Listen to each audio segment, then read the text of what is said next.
What's up, everybody? Welcome to the Pick Six Podcast, CBS Sports Daily NFL Podcast. I'm Will Brinson. I'm your host. It is Thursday, June the 11th. Oh, happy anniversary to me and my lovely wife, AK. 9 years today, technically, because it's June 11th. We record this on Wednesday, June the 10th. You know how it works if you listen to the show. If you do listen to the show and you love the show, download, subscribe, rate, and review. Leave us a 5-star review. If you have a question about any team that's left on our All 32 series, we're going to cover the Vikings today with Arif Hasan from The Athletic. But if you have any questions about those, leave them as a 5-star review. Also, please stop leaving the complaints about the Drew Brees episode in there. Just don't listen. Go away. Or something like that. Anyway, throughout June, we'll be connecting with great guests to cover every NFL team. And today, it's the Minnesota Vikings. Arif Hasan NFL on Twitter. Arif, what's going on, buddy? Not much. Nothing as exciting as an anniversary. Congratulations. Thank you. 9 years, and we got really one more. Fortunately, I dodged a bullet of sorts in that this is 9 and not 10 because. Although this would be an interesting, you'd have to be pretty creative, right? Although I would almost prefer it to be 10 because now there's an expectation to go somewhere nice. Right. It doesn't put anything on you. Like, well, I think if this is 10, you have to cook at home. I think you have to put everything together yourself. Well, I think for 9, I have to cook at home too. There's an expectation of a large strip steak and some other like nice items plus flowers. So I need to, as we're I should probably get on that since we're recording this around noon on Wednesday. Listeners will find out on probably find out on Friday or Monday how I did. And of course, doubling down on it. The problem is that we're leaving on Saturday to go to the beach with my in-laws, which means if I fail to deliver on the anniversary, the scorn of my wife's entire family will be brought down on me for roughly 7 days. Wow, so no pressure. No pressure at all. Although I will say, so like 2 years ago on my anniversary, we were actually at the beach. That's why we moved our in-law beach week is because I decided to go play golf. And my wife was fine with it. But then like all my stepbrothers or my brother-in-laws, were like, where's Brinson? Where's Brinson? Everybody else is here with the family, but Brinson's out playing golf. And then it didn't end well when I got home. Anyway, I don't know how we ended off on this tangent, but happy anniversary to my wife. So I can't believe you decided to live with me for 9 years. You're an idiot. Let's get to the Minnesota Vikings. Unless you have some sort of something you're celebrating, Arif. No, just another day at home, I guess. I know. See, again, but on the 10-year thing, you could get away with, like, you'd have to do a trip on 11, I guess. But like you can't go anywhere right now on 10. So you would save yourself a pile of money, although I guess in theory you would have already booked the trip, et cetera. I think we're going to go to Chicago for our 10-year anniversary. We went on a big Chicago trip when we first started dating. And I was like, why don't we go to Chicago? She's like, that'd be amazing. We go to a Cubs game. I was like, what's happening here? This is all right. Yeah, it's for both of you. Yeah, no, that's great. Yeah, absolutely. Okay. So the Minnesota Vikings, Dalvin Cook, on a scale of 1 to 10, how much do you buy into the idea that Dalvin Cook is actually going to hold out? Like a 3. I don't think it's very likely. The Vikings haven't had to deal with very many holdouts in their history, so and Dalvin doesn't seem like the kind of guy who would. Well, okay? So I mean, I agree. I think a 3 is probably appropriate, if only because the CBA doesn't allow him to hold out. But do you think that they will find a way to make him happy before he goes into his 4th year? I don't know if that's the case. I think that you're right that like the leverage issues will come into play a little bit too harshly against Dalvin's side, just because he doesn't want to become Le'Veon Bell, and then also like in addition to all of that, the intense cap pressure that may or may not occur in 2021 based off of kind of what's happening in 2020. That could also kind of force everybody's hand. So he's not going to be happy with whatever deal emerges out of that situation. Oh, that's a good point. And it's also like not so and I tend to think of this, and I'm not like trying to source guess on Adam Schefter here or anything, but I tend to think of this as I'm going to do it anyway. But is like Dalvin's agent goes to the Vikings like, hey, look, McCaffrey got paid. We would like to get paid as well. And the Vikings are like, no offense, you have 28 career games or 29 career games or whatever it is. And so no. and then you leak out Dalvin is thinking about holding out, even though he's probably not thinking about holding out. It's more like you're just trying to make the negotiations a little bit public. But to your point about the cap space, not only is it problematic for him, well, there's no fifth-year option here, but so they can franchise tag him. But like, let's say he gets to unrestricted free agency after his fourth year. I mean, they're not like teams are not going to be out there making it rain on running backs with injury histories if the cap shrinks that much. Yeah, and it's not like a quarterback, not just from a value perspective, but if a quarterback is injured for the first 2 seasons of his career, first 3 seasons of his career, and then puts together 2 healthy seasons at really high-level play, people will shell it out. They don't think of quarterback as an intensely injury-prone position, unless you're like Michael Vick or something. But for Dalvin Cook, I mean, he plays a position where that injury history really matters, I think, a lot more. So even if, running back was as important as quarterback, which is like another sort of huge issue for Cook, you have that issue with that injury history carries with you. And, the fact that running backs just don't last as long in the NFL, that's going to be a big part of it. And you're right. He's only had 28 career games. Who knows how many games he's going to have this season. I'm confident that the Vikings will get a deal done kind of before that. I don't think that that's necessarily wise just because of that injury thing. But, yeah, I don't see Cook's market as being kind of very remarkable. So I don't know kind of where a lot of his leverage would come from, except for the fact that the Vikings do very much believe that the offense kind of runs through him. I don't know how much they're willing to commit that belief. If I were Dalvin, what I would do is go to the Vikings and be like, look, let's figure out some deal to get me. So what I'm trying to think what Derrick Henry because here, I guess my point because it's a 1-year, $10.2 million deal for Derrick Henry. Yeah, exactly. So I would go to the Vikings and be like, look, why don't we do a two-year, $12 million deal? And that doesn't sound like a lot if you're Dalvin Cook, but if the cap does shrink in 2021, and they tag him, it's going to be like $8 million or, whatever it is. Like, cause I mean, you're not going to, it's just not going to go up exponentially unless a bunch of running backs get paid. So I might be willing to take $12 million guaranteed over 2 years, knowing that I'm just buying out the franchise tag and I can get to free agency after that if I'm Dalvin Cook. So, I would presume the Vikings would at least be willing to, not deal with this moving forward. When you look at that offense, I mean, look, Kirk Cousins threw the ball 444 times last year. That's a joke. Yeah, if it wasn't for the fact that the Ravens had this all-world running quarterback, I mean, the Vikings would just have been, the most run. And in a league where the Seahawks exist, I think that's just remarkable that the Vikings can credibly challenge for the throne of the most run-heavy team in the NFL in a world without, the Baltimore Ravens. Yeah, they don't throw the ball very often, but, new offensive coordinator, who knows what the world looks like. Yeah, I mean, Gary Kubiak had Matt Schaub lead the league in passing yards and passing attempts 1 year with Houston, which sounds, when you say it out loud, pretty insane, right? It was a Pro Bowl year, though, right? I mean, that can't have been too. I don't know which Schaub we're talking about, actually. So it could have been pick 6 Max Schaub. Oh, okay. Well, never mind.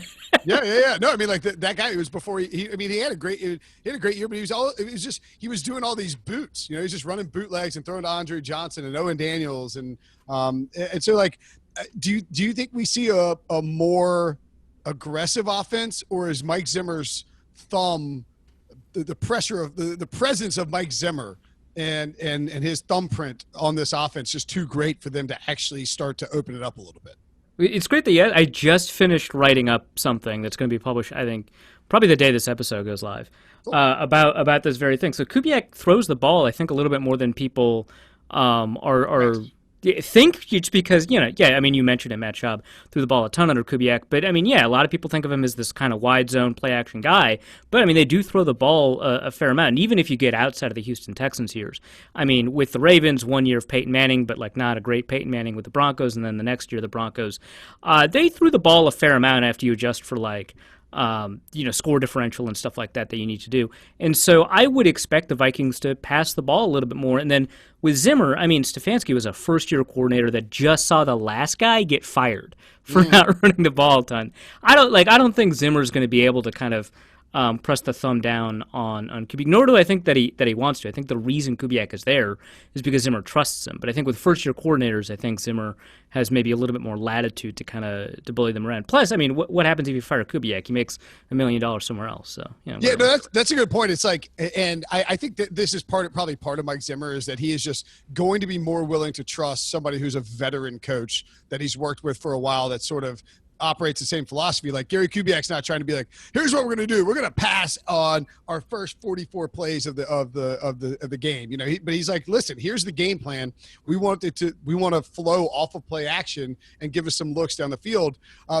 So with that in mind, do you think that the loss of Stefon Diggs, how big of an impact does that have on this offense and what they want to do? I tend to think, given the 2 tight end presence, given how much they want to run that, that 12 personnel, given that Adam Thielen is a fantastic route runner and a play action receiver, that it might not be quite as bad as people think, and added Justin Jefferson too. Yeah, I mean, well, Thielen missed 8 games last year, right? Sure. And so when you're trying to compare the 2 offenses to each other, you have to kind of think actually that Thielen might be the one replacing Diggs' production, and then Justin Jefferson will be replacing BC Johnson and Chad Peavy and the gamut of receivers that they had at second receiver, but for a while at third receiver, and then Irv Smith develops, and I think that he's shown quite a bit in his short career with the Vikings for him to kind of deserve a lot more targets. The Vikings actually had the fewest number of snaps in 3 receiver sets in the NFL last year by like a significant margin, and like the teams above them, like Philadelphia, was not filled with receiver talent or anything like that. Greg Ward Jr. was catching passes. Right. Former Houston quarterback. It's so I expect them to actually increase the 3 receiver sets just because they ranked 32nd, and that was like a 27% of their snaps were 3 receiver, and then Philadelphia's at 45. It's a huge gap, right? So they're going to increase the 3 receiver sets just as a matter of course. So we are probably going to see not just Justin Jefferson, but another player come in, and it would have been really nice for Stefon Diggs to play, but I think you're probably just going to see better passing yardage just from the fact that there's going to be more receivers on the field, period, even if they're not going to be as good as, the 2 tight ends that you have. But yeah, I think that you're right that, the development of Irv Smith, you still got Kyle Rudolph, so you've got a good 2 tight end set, Justin Jefferson, first rounder, who they do like on the outside. I mean, he played entirely in the slot last year, but the year before he was played on the outside a lot. Yeah. I think that they kind of like what they have. Plus, I kind of dismiss BC Johnson a lot, but what he did was truly impressive. I think the second youngest receiver in the draft, 7th round pick, gets 300 yards. How many 7th round picks get 300 yards their rookie year? Most of them get cut. And so there's room for development there. Plus, they signed Tajay Sharp. Chad Beebe's healthy again. So there is some opportunity for that third receiver to kind of show up. I don't want to understate the loss of Stefon Diggs. He was a truly spectacular receiver, especially when you account for the fact that the Vikings threw the ball 446 times. And he still got 1,000 yards. So that's going to be difficult to replace. I think Thielen's really great. For a while, I thought they were relatively equivalent. I thought Diggs was a little bit better, but he really turned it on last year. That's just going to be difficult. And so I think the passing game is just going to take a step back. But I just don't think it's going to be that big because you get Thielen back, hopefully for all 16. And, some of those 8 games that he was back, he was still not fully healthy. So you're going to get a fully healthy Thielen in theory. You're going to have Justin Jefferson. So there's going to be some mitigation to that loss. I think it's still a loss, but it's going to be mitigated. Okay. And technically, BC Johnson had 294 receiving yards. But to answer your question, I looked it up because I was actually kind of curious what the answer would be. But players drafted in the 7th round, 275 yards or more since the merger, 19. Not many. 19. And you know what? Since the merger. Yeah, and in fact, since only 7 since 2001. Eric Johnson, Marquise Colston, Chancey Stuckey. Hey. Sammy Stroughter with the Bucks. God, I forgot about that. Julian Edelman, Charles Johnson with the Vikings, and then BC Johnson. So look at that. Yeah. Vikings with a twofer. That's a good. You could win some money at a bar on trivia with discussing like what team has the most 7th round receivers with like 275 yards. You know what? Actually, nobody's betting with you if you start talking. Yeah, right. Yeah. They know your game right away. You have to give it away. Yeah. What? Oh God! Now I blanked on something that I was going to ask you about. I know. I remembered it again. So the running gag on this podcast is that last year when I picked the Vikings to win the Super Bowl, erroneously, but I don't. Jeez, wow, okay. I know. So, I even a dumber pick in the preseason that everyone on this podcast gives me crap for constantly. And I was trying to make a statement with it because my whole point was that the addition of Gary Kubiak with Kevin Stefanski was going to allow the zone blocking scheme to work really well, and Dalvin Cook would lead the league in rushing yards. And so I picked Garrett Bradbury, and I'm an NC State homer, but I picked Garrett Bradbury to be the offensive rookie of the year. Now, that's stupid, and I get it. It was never going to happen. But the premise, the whole point of it was to say this offense was going to operate like this. And I wasn't even wrong. This is a long-winded way of saying – right. I mean, I was wrong, but I wasn't wrong. This is a long-winded way of saying now they have Ezra Cleveland in the fold. Do you think that this offensive line can morph into something resembling a strength? I don't know if I would call it a strength, but it has been a persistent weakness for the Vikings forever, since like 2010. And I think with Ezra Cleveland, you can say you've got an opportunity for that to no longer be the case. And honestly, for the Vikings and for Vikings fans, that's good enough. Like it's been so torturous kind of dealing with that level. And it's not like Garrett Bradbury kind of resolved that issue, and he had a really poor rookie year. With some really good spurts. It's like, yeah, tough. I mean, like, I think that people sort of underrate. For years, we've talked about how offensive linemen are the safe pick. Like, that's the center as a rookie is a really tough adjustment. Oh, it's so not everybody's Travis Frederick, right? It's so difficult, and Travis Frederick also had other talented pieces around him too. No, yeah. No, he had a little bit more help than I would say Garrett Bradbury did. And Bradbury put together some really phenomenal games too. I don't want to underside. I think there's a lot of reasons to be optimistic about him, but he did not do particularly great. Pat Elflein was a persistent concern, and so with Ezra Cleveland, I expect Riley Reif to be pushed inside, maybe replace Pat Elflein, and then I think they expect someone to replace Josh Klein, who actually did all right last year, but they cut, and maybe they'll sign back. I don't know.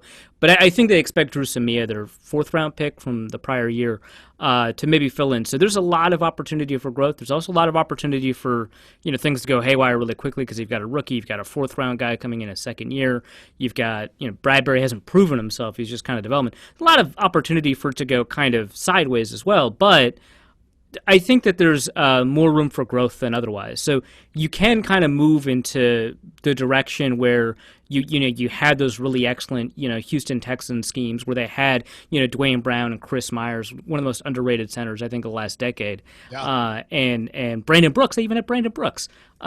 So you've got an opportunity to get some really good lines there. Well, the thing too with Gary Kubiak's scheme is that it doesn't require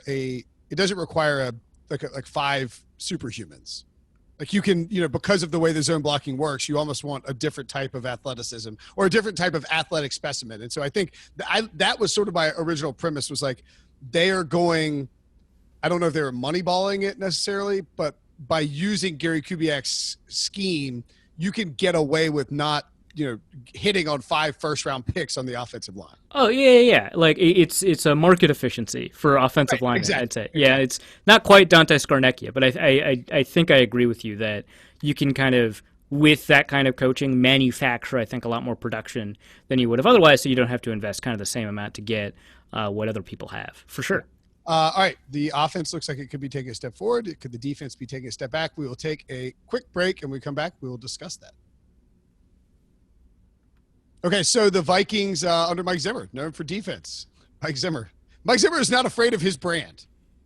No, he absolutely isn't. He leans into it, I think. He doesn't shy. Yeah, he doesn't. He doesn't shy away from it. He dives head first into it like it's a 10-foot pool. Yeah.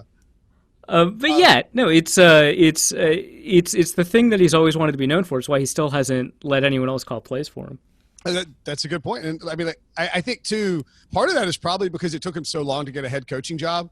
And you saw that with Vic Fangio to a degree as well. He's like, I can't be in the booth because I'm the head coach, but I'm calling the plays. Like these guys who have run defense for so long, you finally get the opportunity. You're like, I'm not given some like Jabroni up in the booth, or I'm not giving some guy the opportunity to call defensive plays when it took me 20 years to get this job. Like, I am calling my plays. And Zim's a stubborn guy, but he's a great football mind.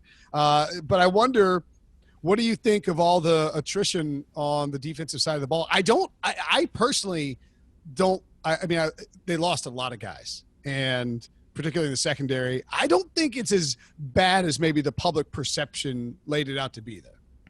It's going to be an interesting kind of development to track. So when you take a look at what the analytics guys have to say, especially PFF, but if you take a look at, what you see at Football Outsiders or whatever, from year to year, defense is just not that sustainable. It's just not that persistent. If you've got a top 5 defense one year, you're almost certainly not going to get a top 5 defense again.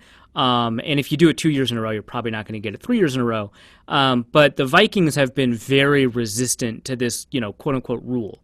They've had a top 5 defense for the past, I think in points allowed per drive, for the past, even last year, which, it was a really poor year defensively, it seemed like, but they seemingly turned it around for the past 5 years, which just doesn't happen. And one of the reasons they were able to do it is, A, they were able to keep their play caller because he was the head coach, but B, they had this remarkable consistency among their starters. I think every year you'd see 10 or 9 of the same starters from the previous year. And when you saw someone replaced, it was like Andrew Sendejo got replaced by Anthony Harris. Wow, that's an upgrade. Holy crap. It's great. Yeah. And so really the only revolving door has been at like 3 technique, honestly. And then you replace Brian Robeson with Daniil Hunter. So they haven't had a ton of change. And the benefit to that is that you don't have to teach your defense every year. So you just add new wrinkles, and it became one of the most complex defenses in the NFL. So now you've got essentially 3 new starting corners, one who has been on the team before, but one, I don't know who the third corner is going to be. It could be Holton Hill, it could be Chris Boyd, it could be Cameron Dantzler, but you've got your first-round pick, you've got Mike Hughes' first-round pick from 2 years ago, and those players are going to be the starters, and you've lost kind of that secondary. Now, losing Xavier Rhodes is not like a huge deal, obviously. The team was kind of sort of an upgrade. Right, yeah. It's unlikely that Mike Hughes is going to be a downgrade over that. But, Trey Waynes played well enough, and Mackenzie Alexander put together his best year. And so that's a huge concern. I don't really know what they're going to do there. And that's kind of where the complexity of the defense was in that back end. And so they're going to have to probably call simpler plays just because they've got a younger core there. And that's, I think, kind of where we might see that kind of regression. Because I think that you're right when you take a look at the talent. Maybe they downgraded with Everson Griffin, although clearly his age showed because he fell off halfway through the season for the Vikings. But, maybe you've got an upgrade internally with someone like a Fadi Odenigbo. I don't know. But that secondary, on paper, probably an upgrade over Waynes Alexander Rhodes, just because Rhodes was just such a huge negative. But the way that defense is going to be called might be a lot different. So To me, there's a lot of uncertainty there. I think there's a lot of opportunity for that defense to stay, top 7-ish, but there's a lot of ability for it to kind of just drop. Well, like you lose. By the way, the fact that Daniil Hunter is 25 is just ridiculous. Insane. Yeah. Like, how is he 20? I think he has a real legitimate shot at Defensive Player of the Year if that defense does manage to sort of maintain its quality. But I think, it's very possible that now he is going to see a lot more, double teams and a lot of blocking shifted in his direction, a lot of chips, et cetera, because they just have less weapons on that defensive front, it appears. Now, maybe Zimmer gets the most out of him. Is Jeff Gladney their second first round pick along with Justin Jefferson? Is he a first year starter back there? That would be kind of the concern, I think, is like you have Hughes Hughes could take a leap this year because that's just sort of the timing, I think, for Zimmer cornerbacks to do it. But as you mentioned, no Mackenzie Alexander, so now you sort of lose your top slot guy, and then Gladney is a rookie out there. Zimmer has always been a little bit reticent to get to force those first year quarterbacks out there because just like with offensive line, it's really, really hard to be an impact cornerback out of the gate in your first year. Yeah, and I think that's particularly true for Zimmer. I think you hit the nail on the head. I mean, Rhodes, it took until year 3. Now, mind you, he didn't spend his rookie year with Zimmer, but it took until year 3 for him to be an impact player. Trey Waynes was just outright bad until year 3. But people are calling him a bust out of like the first 2 years, right? I mean, he wasn't seeing the field, and when he did see the field, it was penalty after penalty or big play after big play. I mean, it was really a disaster. By the way, good for Trey Waynes. And he made his money. I'm happy for him. Get that bag, buddy. We interviewed him and Xavier Rhodes at the Super Bowl in Atlanta. Like, so Trey Waynes, it's fascinating because Trey Waynes is like really outgoing and like enthusiastic, and Xavier Rhodes was like very, very much not that. But they both got on set. It was just an interesting dynamic to sort of see that and think about those two guys playing on the field on opposite sides. Anyway, sorry. It's so I think Waynes is kind of the perfect example of how long it takes. And then Mackenzie Alexander, same thing. First 2 years, really rough, and then and luckily they had Terrence Newman to kind of fill in the gap. But after that, he played really remarkably well and just came off of his best year. And so Mike Hughes is on that timeline. This is the 3rd year, so if he's going to pop off, it's going to be here. But you're right. I mean, I don't think they have many other options other than to play Jeff Gladney, because you've got a 6th-round pick, I think, in Chris Boyd. You've got an undrafted guy in Holton Hill who, mind you, has actually been really good on the field when he's played. But, I mean, yeah, it's an undrafted guy that's played, 300 snaps? I don't know what you can get from that. And then after that, I don't know, Mark Fields, the guy who got, cut from Kansas City in waivers, last year. There's just nobody. Well, so the thing, too, is sorry, I interrupt everybody. Apologies. But, I think the big concern for me is, if the pass rush falls off substantially, you don't have, I mean, you got Anthony Harrison, Harrison Smith back there, and Hughes maybe takes a leap, but you don't feel like you have this lockdown secondary that you might have had in years past to make up for potentially a lack of pass rush, right? Yeah, no, absolutely. And coverage is just it's this crazy game where it's just weakest link because the offense gets to choose who they attack, right? And so whoever, a good quarterback at least, will determine kind of whoever's busted the coverage, and then they'll attack that. And so if you've got a persistent weak link, it almost doesn't matter how good the other guy is. Now, that's not quite true, but it almost is true, right? Where if Mike Hughes takes that leap, maybe he plays at a near Pro Bowl level, which would be a pretty optimistic leap, but let's say that happens. But Gladney plays like a rookie cornerback does in his Zimmer system, then you're going to see penalties, you're going to see big plays, and whoever the number 2 receiver is for whatever team is probably going to go off without some kind of bracketing or doubling with Anthony Harrison Smith, and then you kind of lose your blitzing opportunities, and there's a cascade effect. And so, yeah, it's gonna be really tough. I mean, the Vikings, like you said, have really trusted that secondary to really, I think it helped the pass rush more than the other way around, despite how talented Griffin and Hunter are. I think that the way that coverage, especially in 2017, the way that coverage operated, just made it so difficult for quarterbacks to get rid of the ball quickly enough to mitigate kind of what was happening up front. So without that, it's going to be really tough. Yeah, and so it's not a huge problem if you're playing the Lions or the Bears or maybe even the Packers, a team that wants to run the ball. But I was looking up. The Vikings do, in fact, play the Cowboys. So good luck covering those 3 guys with what, right? I know the linebackers are good in coverage, but are you gonna? The Vikings can't trot out this base personnel and cover Amari Cooper, Michael Gallup, and CeeDee Lamb. Just, you know what I mean? It just. It's Zimmer. He might try. Yes, he really might try. Just lean in even further. You're like, man, why can't Jason Garrett be over there running the football? Same, week 14, the Buccaneers. Maybe they try to be a running team, but maybe they decide to spread it. I don't know. That will be the interesting. They play the Saints as well. That'll be the interesting thing is how will they sort of adjust these teams that want to spread you out and dink and dunk and utilize multiple receivers when you have that secondary coverage. Okay, so I think the NFC North largely, I don't think anybody this offseason got substantially better. I would say that the Vikings and the Vikings, Packers, basically I think everybody kind of treaded water or just didn't make a great move. What is a good season for the Minnesota Vikings? I think it's tough because of that. Because I was really underwhelmed by the Vikings offseason. Then I see the Packers offseason, and I think, well, at least that didn't happen. What? Yeah. and the Bears, they didn't really have a ton of opportunities to improve, and so they didn't take many opportunities to improve. So like that's fine. The Lions got better just by virtue of the fact that Matthew Stafford's healthy. So that is weirdly, I think, the concern. I don't know. The Vikings, I look at that offseason in a vacuum and I say maybe this team has regressed back down to 9 wins, possibly 8, depending on kind of what happens to the defense and the offensive line. And so that's a concern. But, I mean, they're not going to throw both, Jordan Love and Aaron Rodgers out there. The Packers did not take a ton of opportunities to get better. And it's not like their first-round pick from last year is really threatening to make waves. And so did the Packers get better? Probably not. They do seem to have the Vikings' number.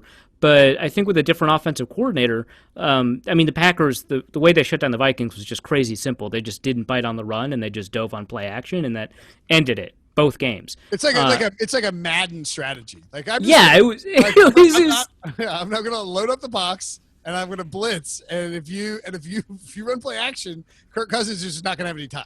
Like that's it was the simplest strategy, and the 49ers were like, yeah, okay, we'll do that.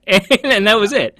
And so if the Vikings have a response to that, which I think with Kubiak, who has been a play-action guru his whole life, I think he's kind of heard of that strategy, then the Packers are not as much of a threat.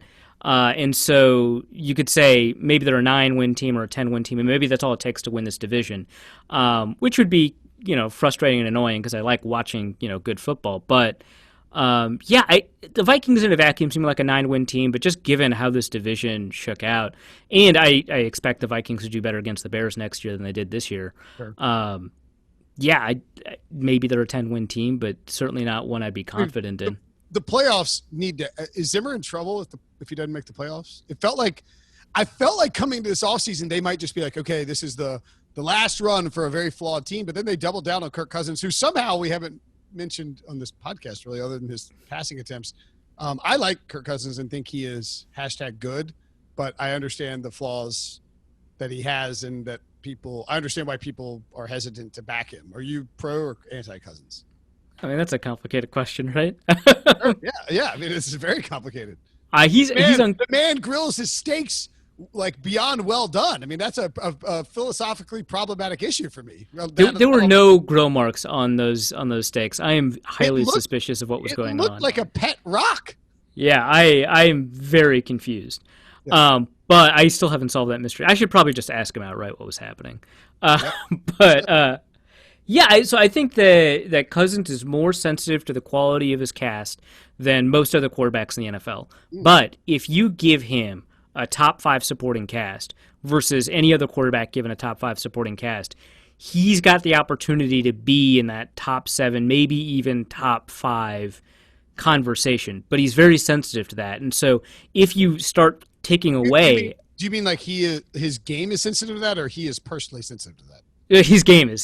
Sorry. Okay. No, I was like, that's weird. I never heard him like complain about his. No, but I agree. He's basically a rich man's Andy Dalton. Yeah, and I think that's a really great way to put it, because I think both of them don't really have a ton of like situational awareness when it comes to like 2-minute drills or 3rd and long or whatever, and so you're always going to find yourself kind of coming up short in those situations. But if you don't have to enter those situations, if like Andy Dalton's 2015 comes together or Kirk Cousins has that supporting cast, then you don't have to worry about it, right? You just run up the score, and then you've got a really good quarterback who's putting together like Tony Romo stats, and now it's the playoffs, and now who knows what's going to happen.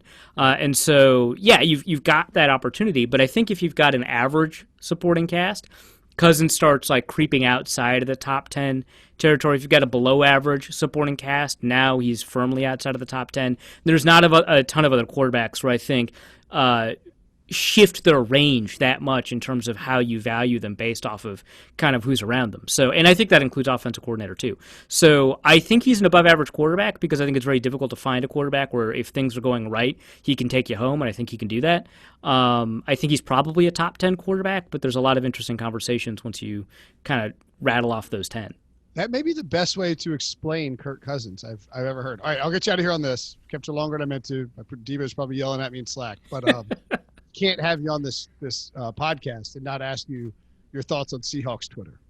Oh my gosh, they're a plague. So Greg Rosenthal of NFL Media tweeted out yesterday that like top 5 fan bases on Twitter, and I replied that I think Seahawks Twitter is a secret psychedelic mushroom cult. Yeah, and I got a ton of replies tagging me to your tweet. I know, like all of a sudden it was like they're like posting, like somebody was like, check this out from like because you were like they're like you almost feel like, what did you call them, a labyrinth of it's like a Kafka-esque series of traps and labyrinths. Yeah. Why how did you get attached to Seahawks Twitter? I have no idea. I've never covered the Seahawks, right? I don't live in Seattle. Like I have no idea. I wrote something about like when the Seahawks signed Percy Harvin, it was Percy Harvin. I wrote something about how amazing Percy Harvin was because he was just coming off of that like insane year in 2012, the first half. Well, he has that catch against the Titans. That's like, oh yeah, that gif is the 5 greatest football plays I've ever seen. Yeah, and it's a high school play at the professional level. Like you never see it. Yeah. And that was that year, and he had just this remarkable year. And so I wrote this like long piece, and they seemed to enjoy it. And then the Seahawks kept just signing Vikings, and so people kept asking me to write pieces about those guys. And so they signed Antoine Winfield, and I was like, oh, you signed like the smallest linebacker in history. Congratulations. And they really liked that. And then they signed Kevin Williams, and I don't know. I wrote a bunch of stuff. So then they decided I was just part of Seahawks Twitter, and that was like, when was that? 2013. I've never escaped. Not, and then you're like, I am not, and so. Maybe your pushback to that was the issue, is that I pushed back to, so then it became a bit. Right. it's like that makes sense. Yeah, it was like the Life of Brian sketch. Yeah. Like it was just I'm not the it was a lot. And so they're like, no, you're not escaping. Now that we know you want to escape, we're going to toy with you because we know you can't escape. Because it's not like you're going to block all these dudes because they're not right. Yeah, because they're just having fun, and honestly, like they haven't been that bad. And, they were like, hey, Arif, we've harassed you a lot. Is there anything we can do? And we were able to raise, $4,000 for charity last year. Oh, that's right. Just out of that. So, I mean, it's all in good fun. I'm never going to be mad at them, but it's like, it's weird. It's like, I don't even know like every time Seahawks Twitter does something, like you just end up getting tagged. So like you just get like this, I don't even know how to describe it. Like you're moseying along on your day, you're walking down the street, and like a random car comes like swerves by and like hits a puddle and it splashes you every now and then. Like out of nowhere. I didn't even know there was a puddle, and just boom, out of nowhere. All of a sudden you're just splashed. You're like, what is that? Why am I being dragged into this again? All right, that's interesting. I find it fascinating. Arif, thank you so much. Awesome Vikings talk. Make sure and read his work at The Athletic, and check him out on Twitter at Arif Hasan NFL on the social medias. Thanks, buddy. Yeah, thanks for having me.